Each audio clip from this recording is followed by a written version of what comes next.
Welcome to Your Number Man, where we share financial strategies, business insights, and inspiring stories to help you navigate a successful business. I am your host, Johan, and my goal is to help you achieve a bigger life in business. Hello, everybody, and welcome to today's podcast. We've got a very interesting guest here today. His name is Raff Stomaci. He's a certified Microsoft small business specialist and an owner and founder of several businesses with a passion to deliver exceptional level of service and state-of-the-art digital solutions to his customers. Now, his major impact of career started back at the ANZ Bank as a small business specialist, providing broader level of experience in business and IT systems in the enterprise space. And since then, Raff founded and acquired a few businesses in the IT space. His most recent business acquisitions is TechMe here in Gola, where he sells and service computers and everything digital. He's also currently the CEO of Prosperity Technical Solutions, where he manages a skilled and vibrant team looking to make a difference doing business in a way that truly assists clients to achieve their goals by taking advantage of current and future technology and applications. So, I don't know if there's a real word like this, but I believe Raff is a real entrepreneur.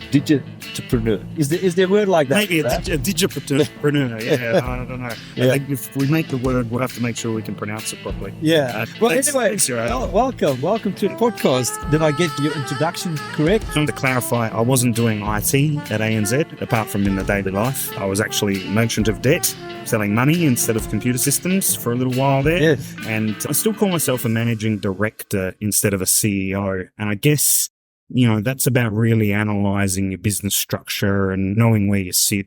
A lot of entrepreneurs might like to call themselves a CEO, and maybe, each to their own, but a CEO has a lot of levels under a CEO.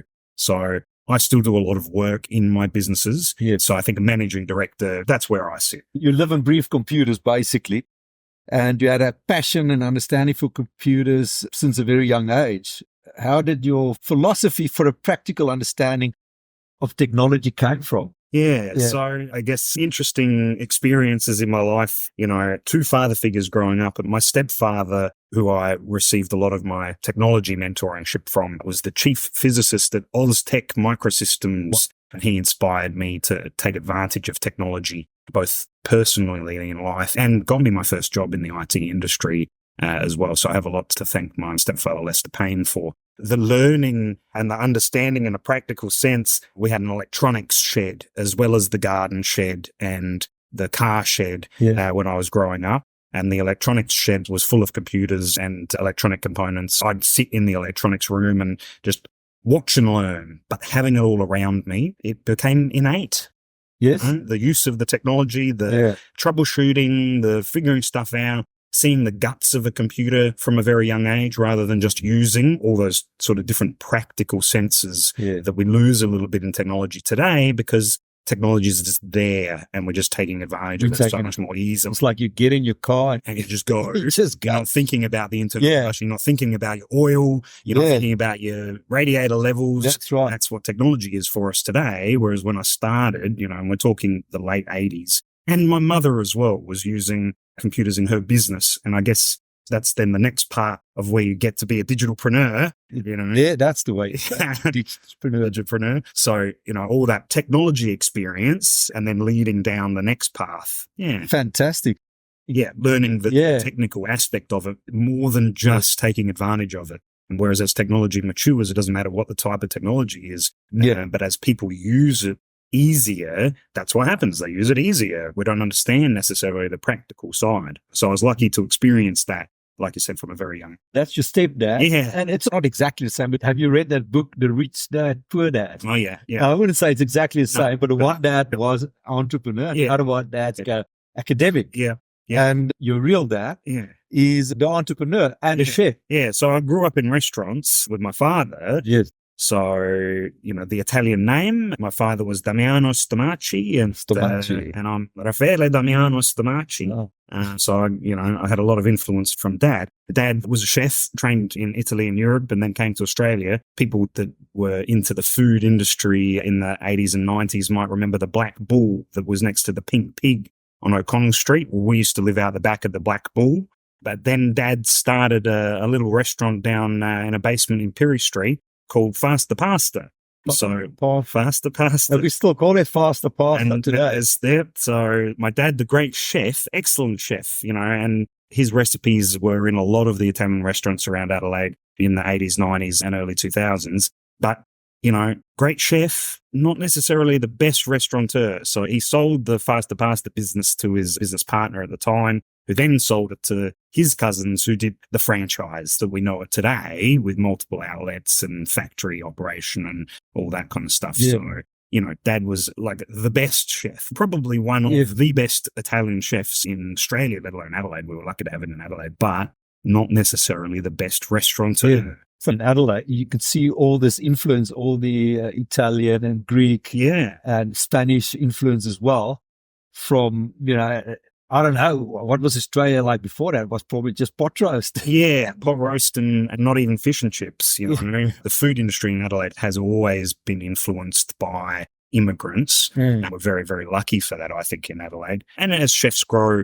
over time, again, all the modern Australian chefs needed to be taught their craft. For a time, he was at the TAFE in Regency, passing on his knowledge. And I guess it's those two parts that were a great influence on me. Chefs, because it's a trade, you always have apprentices. So as a youngster growing up in a restaurant, you were always exposed to these new apprentices that were coming through. And that culture of passing on your proficiency, your knowledge on, I think really rubbed off on me. And the idea of growing young people's experience sat with me from that young age, and certainly has influenced my choice in hires in my businesses. And I'm very lucky to have those two different influences. Yeah. And again, not detracting from the strong females in my life. My mother was an entrepreneur, so she had multiple businesses at the same time, an employment agency and a housekeeping business, one of which the brand I think still exists. So she ran a business called Dial and Angel, which was a cleaning, housekeeping thing. And Australian aunts, she used to place mainly women to go into rural Australia as au pairs or housekeepers for homesteads. Amazing. Yeah, and she was early adopter of technology, so she ran her business on an Apple IIe. Amazing. Raff, you got a real nice story foundation, brought up with aspirations and computers and entrepreneurs. It tells us a lot where you come from as well. But let's go back into numbers. And I've met you probably 5 years ago, 2019. We were both, and we still are part of the business to business group of the RDA, which is the Regional Development Australia agency here in the Barossa and Gawler area. And then Raff told me at that stage, he's looking at partners and investors to pursue his growth strategies to supply a higher level of business. I'm just thinking, and I get this question a lot from my clients and my listeners, how hard is it? And I actually sometimes say, well, instead of going to the bank, perhaps it might be an option to go and have a look at partners for extra funding and extra skills. But my question to you is, how hard was it for you to find the right business partner? So, Johan, it was definitely a fateful event that put my business partner and myself together in the one room. It was a Gawler Business Development function, what was then an annual business conference, and we were both speaking. So I was speaking about small business security, and Lee Atkinson was bringing an idea to Gawler while he was working at a publicly listed telecommunications business called the MyNetphone Group. And he was pitching to Gawler to start one of their businesses here. It's funny how you position this point that back in 2019, I was saying that I was looking to grow and try and bring someone else in perhaps to provide a higher level of business solution. And I do remember that kind of conversation, that mindset that I'd had then. And that it's maybe an interesting and important point to talk about mindset. I'm a big believer in universal force or fate or that kind of thing, but positive affirmations as well. So putting it out there was maybe what brought it to me. Not everyone's going to be as lucky to be in the right room with the right person. Lee does tout himself as an investor, although the term angel starting to disappear from our discussions, I think, when we're talking about investors. I hear far less about angels nowadays than back in 2019. And maybe that's just the general credit crunch and all those kinds of things that are going on. It's not venture capitalist. And he probably is far more a venture capitalist. But important learnings that I had from ANZ, the term venture capital, it's important for small business owners and entrepreneurs to understand that banks, Australian banks, the big four, are not venture capital. You will not go to a big bank in Australia and pitch an idea and have the bank manager write you on a check, or open a line of credit for you. That's not how they work. They work on historical numbers supporting further numbers. So you have to have an operating business with a profit and loss to be able to get funding that's not secured against the property. Right. Yeah. So you can come with whatever idea you want. If you've got a second way out, i.e. sell something that's going to fund the money back, no problem. The banks will give you the money. But if you don't have any assets and come to the bank and say, I've got this great idea, they're not venture capital. That's what venture capital is.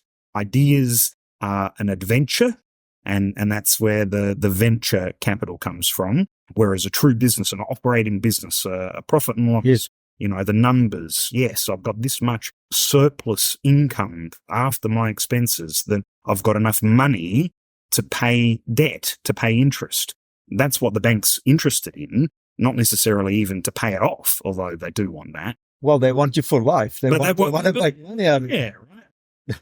You don't pay it off, the better the bank is. Yes, just want to make sure they're going to get their money eventually, or you're going to pay it. But it is a truly important thing for entrepreneurs to understand that rolling into a bank, they are not venture capital. Yeah. Now, again, back in 2019, when I had the opportunities for these big growth things happening, there was a lot more capital. People had money, investors had money. They were, looking for unicorns, that idea of taking unicorns, the $100,000 business and turning it into $1 million business, or the $1 million business and turning it into $100 million business. So they were freer with the money. They were freer with the ideas and letting people run with ideas. I think that's harder in 2024. Yeah. But there was a statement back then, if the idea is right, the money will come. And I think there's always a certain amount of truth for that. If you've got a good enough business idea and you can put yourself out there, the right funding will show itself at some point. But from a banker's perspective, the sooner that an entrepreneur could start making money, placing it through a business bank account, right? So we're not talking side hustles, non-reportable tax income, cashes, hobby business stuff. Yeah. Talking, treat it serious from day one. Have a business bank account, trade through it. The income goes into the business account. The business expenditure goes out of the business bank account. And then what's left over, the drawings, you transfer to your personal account to go buy beer or whatever is left over. Yeah. That's all that's left over. But it's important to be tracking the numbers from day one. Networking is important, and actually having a business that's doing something is the other important thing. And I'll throw one more phase out there, minimum viable product or minimum viable service. What's the absolute minimum that you can make your idea work before you need someone else's assistance? Because that's what's going to get you on Shark Tank, or that's what's going to get you into these networking groups, because you've actually got something. If it's just an idea on paper with no working mechanism, that's where it's hard. I had an operating business, Geeks on Call. I was the first franchisee of Geeks on Call. If the idea is right, the money will come. We started in 2005, and by the time I left in 2008, there were more than 20 franchisees nationally, and we grew that on a shoestring budget. I say we because as the first franchisee, I had a lot of influence, and I did buy into the Adelaide management company. We had a structure, business that was multi-level. And again, the right business partner. I was working in a computer shop, and for my franchisor at the time, I was what he was putting out to the world. I was the part of his puzzle that didn't exist for him, and he brought me in very, very close.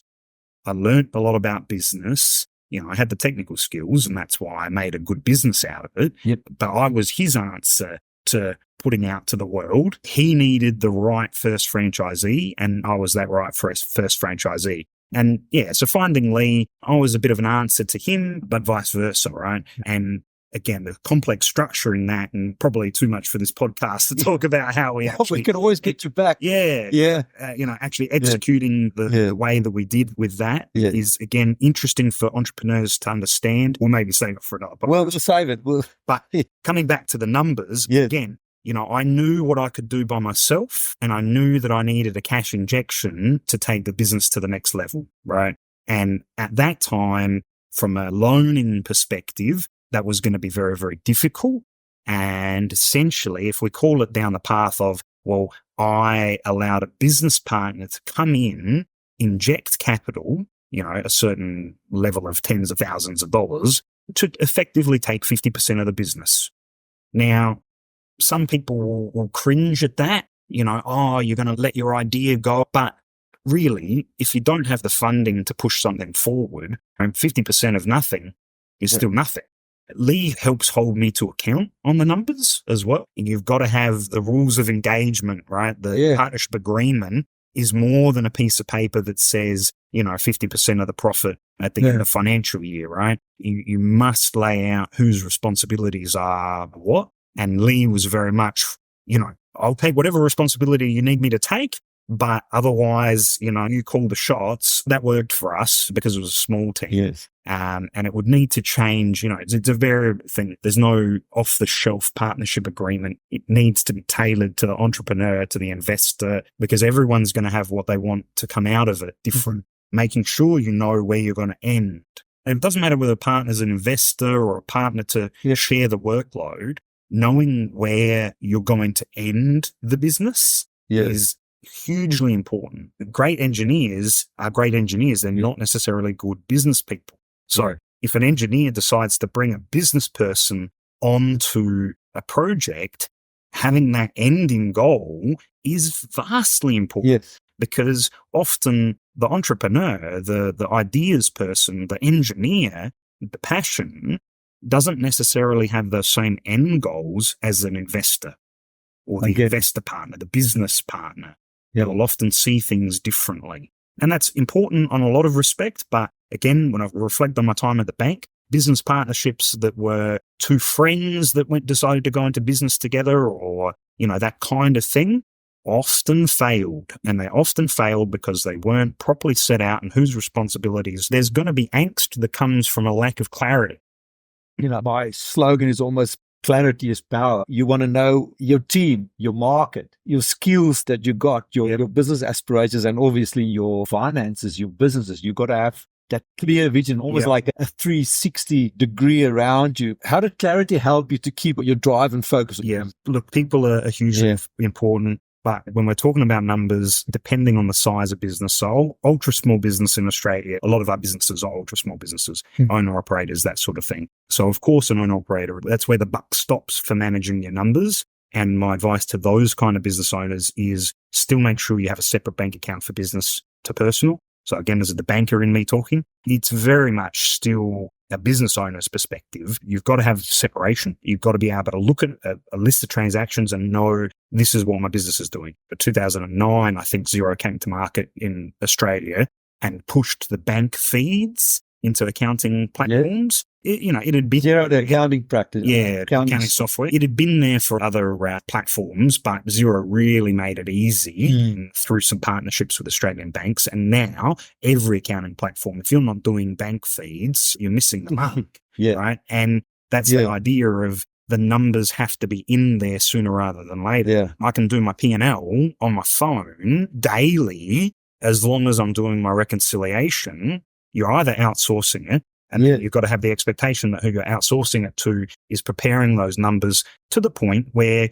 you can get that profit and loss sitting on your mobile phone when you're waiting to pick up stock or you're waiting for a client, whatever it is, that you can be looking at your numbers all the time. Almost like on a daily basis. Because a lot of people probably only do it once. And some people that only do it like quarterly when you're doing your BAS. They do it once a year when they go to their accountant. And it's just not good enough anymore. Yeah. The change in the benefit of financial year data once we started doing BAS quarterly, I think was a good thing because it did make business owners look at their profit and loss more regularly than the end of financial year.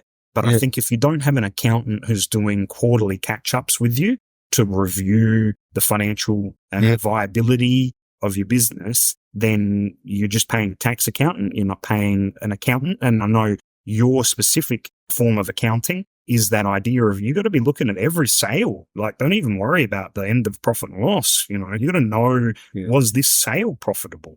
And I think that is something that a lot of growing businesses forget, because you get stuck in doing the work on a daily basis and you forget to review. If your current tool set doesn't have the ability to do it, then you've got to ask your trusted advisors for better platforms. You've got to have that data in front of you all the time. Cash flow, will kill a business. Not knowing the difference between, yes, we've done the invoicing, but we haven't got the money in the bank account. Most business owners nowadays have at least got their bank account in their pocket. And we'll all be looking at our internet banking on our phones. But it's almost like you got to look at profit and loss because it's outstanding cash.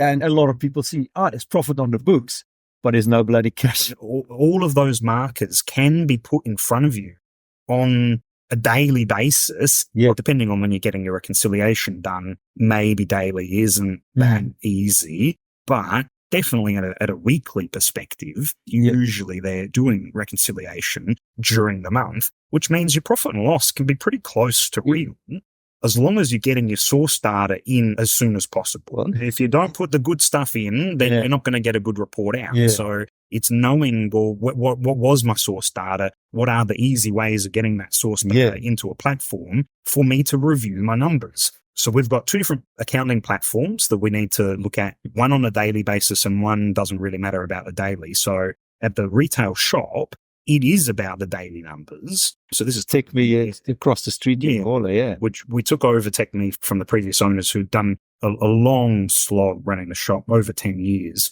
in the main street of Gawler and years prior to that in Kapunda. So we took that over when we sold Connexus and seeing the data on a daily basis, because there's a point of sale application that shows what the cost of goods sold was, shows what you sold it for. Well, you got to be tracking. So just to strengthen my point, and every episode that I've done so far, I mention the word GP. Gross profit. You've got to know your margin. And keep to your margin. Don't give away your margin.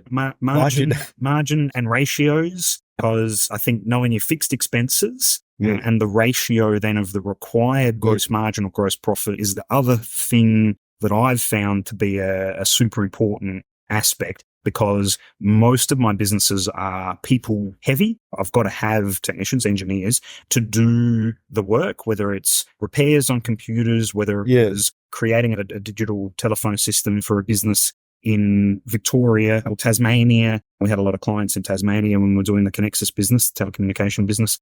So the fixed expense was the labor cost. And knowing then the ratio of gross margin to that fixed expense, and I think that changes in the ratio, the numbers that you're looking at from those ratio perspectives, to then truly understand, am I actually getting gross margin and turning that into a profit? And then the other part that I think is super important for small business owners to decide is where their own salary or wages is placed. Because as a managing director, it's not necessarily a cost of goods sold, but it's definitely a required business. But knowing that difference is, I think, a pretty important thing. Very important. Would I have to pay $80,000, $120,000 a year to a manager to do the work that I was doing? And therefore, am I actually losing $30,000 a year? There's not actually any profit. Because you see that a lot when people say, how much profit you made last year? 100,000. Oh, that's amazing. And how much did you pay yourself? And I still got to pay myself. The lines I used to use to direct an entrepreneur was having people really understand that difference between owning your job and running a business. So there's nothing wrong with owning your job, but it's not running a business. Because there's no point in calling it a business if there was no profit after that 100,000. That's not a business. That's just your job. You could probably earn that $100,000 out in the market, working for someone else. So really deciding, do I want to own a job or run a business dictates where you put your salary. That is very important. Yes. You don't start a business just to pay yourself to just pay yourself a salary. And again, we justify it. Oh, it's a very good salary, Work-life balance. But again, those arguments in 2024, a lot of employees are getting far more work-life balance than what an entrepreneur does. Yeah. And I put it down to the work from home culture that developed through COVID. Yeah. Many employees are getting the flexibility that you only got when you were a business owner in the past. And that's an interesting thing to reflect on for business owners. I'm not saying that everyone should sell their businesses and just get a job, but it does mean that you've got to analyze those numbers better and see whether you are actually making a profit. Yeah. I just want to keep on going. We don't have a lot of time. I actually do want to get you in for another episode at some stage. We almost want to dedicate a whole episode to talk about artificial intelligence. You look like the guy that can tell us, is it good? Is it bad? Should we be afraid of it? Are we going to all lose our job? True AI is still a little bit of science fiction, certainly for what's available for people to use or to utilize at the moment.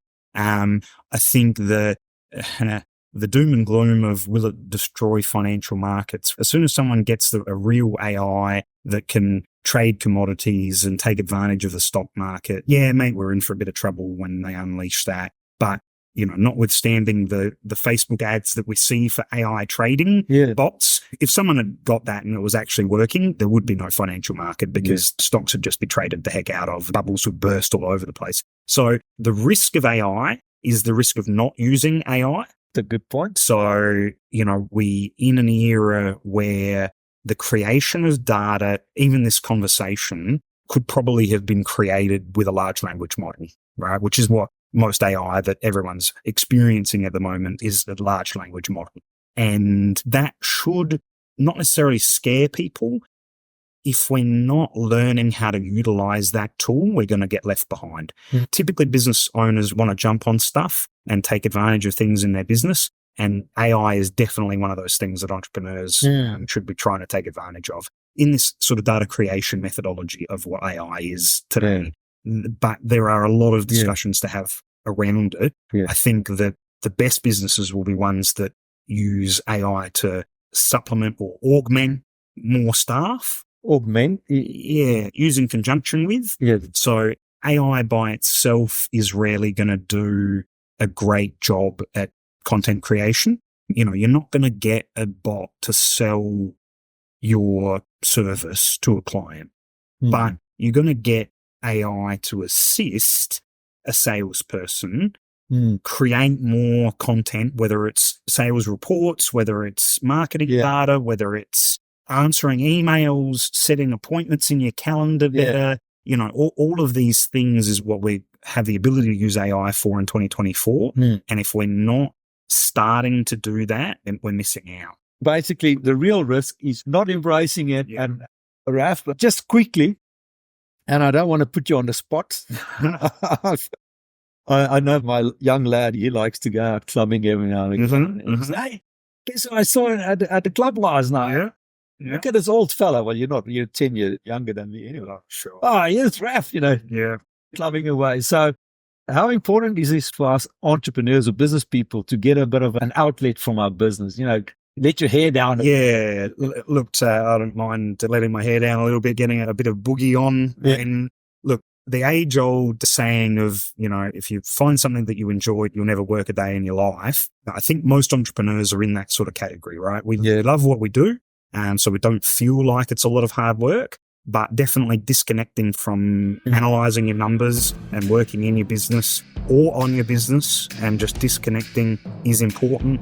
Traditionally, people have played golf, tennis, simulated field shotgun shooting, whatever, to get your mind away from the day-to-day. And I think that is hugely important for entrepreneurs and business people because then you get to return and see a different light often. Yeah. And I'll often think of things in the business while doing something totally different. I've been known to throw furniture together in our house. I'll say it is thrown together, not built extremely well. Yeah.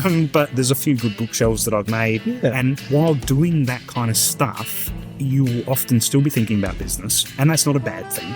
But your brain's doing something extremely different, and that has a positive effect on the other things that you think about. So, getting me time, relaxing, especially if you're safe and sound in the knowledge that your numbers are actually doing okay. I think that is the biggest stress, right? And the reason why more small business owners don't get to go out and have a beer. Once your numbers are in place, you can relax. You get that confidence. Yeah. That you know your business is still going to be there tomorrow. Yeah. Let your hair down tonight. Yeah. Go and have a rave. Yeah. Come back Yeah. Monday. Yeah. Clear headed. Yeah. It's great to have you in the studio. Thanks for coming in, man. And I'm looking forward to our next chat about AI. Yeah. Cheers.